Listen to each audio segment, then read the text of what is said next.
ایک روایت میں آتا ہے کہ حضرت موسیٰ علیہ السلام نے ایک مرتبہ پروردگار عالم سے سوال کیا، اے اللہ میں پوچھنا چاہتا ہوں کہ جب کوئی نیک بندہ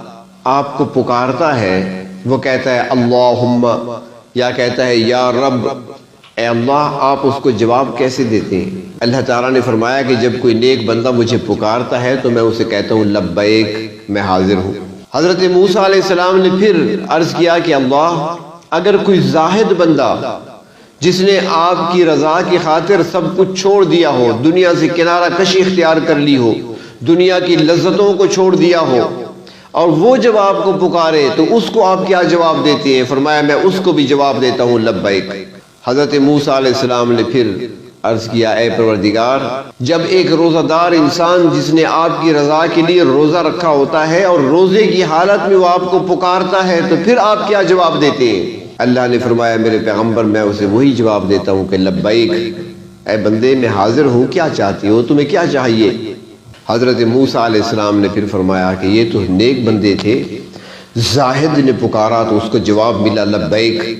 ایک روزے دار نے روزے کی حالت میں پکارا تو اس کو جواب ملا لبیک، ایک نیکوکار انسان نے اپنے رب کو پکارا تو جواب ملا لبیک۔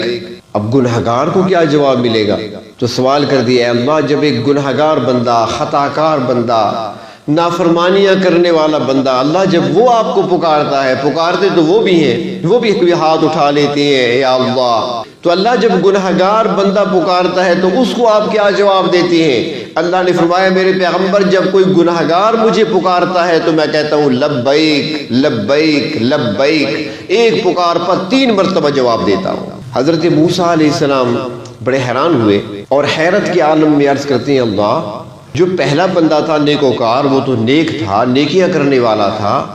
آپ کی رضا حاصل کرنے کے لیے اچھے کام کیا کرتا تھا، گناہوں سے اپنے آپ کو بچایا کرتا تھا، اس نے پکارا، آپ نے ایک بار جواب دیا لبیک، میں حاضر ہوں۔ دوسرا بندہ وہ زاہد تھا جس نے بڑی قربانیاں دی تھیں، دنیا کی ساری لذتوں کو آپ کی رضا کے لیے چھوڑا تھا، دنیا کی اپنی خواہشوں کو دبا دیا تھا، وہ زاہد بندہ، وہ تارک دنیا بندہ جب وہ آپ کو پکارتا ہے تو آپ جواب دیتے ہیں لبیک۔ اور جب ایک روزہ دار جس نے آپ کو خوش کرنے کی خاطر کھانے پینے کو چھوڑا، وقتی طور پر اپنی لذتوں کو چھوڑ کر اس نے روزہ رکھا اور روزے کی حالت میں آپ کو پکارا تو آپ نے ایک بار جواب دیا لبیک۔ اور وہ گناہگار جس نے زندگی گناہوں میں گزاری ہے، جو آپ کی نافرمانی کرتا ہے، نہ اس نے روزہ رکھا ہے، نہ اس نے زہد اختیار کیا، نہ وہ نیکوکار ہے، جب وہ پکارتا ہے تو آپ 3 بار جواب دیتے ہیں، وہ کیوں؟ اللہ تعالیٰ نے فرمایا میرے پیغمبر سن لے، نیکوکار کے پاس تو نیکیاں تھی نا، اسے کچھ اپنی نیکیوں پر بھروسہ تھا، جو زاہد تھا اس کے پاس زہد کی دولت تھی، اس کو اپنے زہد پہ بھروسہ تھا، جو روزے دار تھا اس نے روزہ رکھا ہوا تھا، اس کے پاس تو روزہ تھا، اسے اپنے روزے پہ بھروسہ تھا، جب گنہگار نے مجھے پکارا تو اس کے پاس کوئی بھروسہ نہیں تھا، اسے میری رحمت پہ بھروسہ تھا، جب اس نے میری رحمت پہ بھروسہ کیا تو پھر میں نے اس کو 3 مرتبہ جواب دیا۔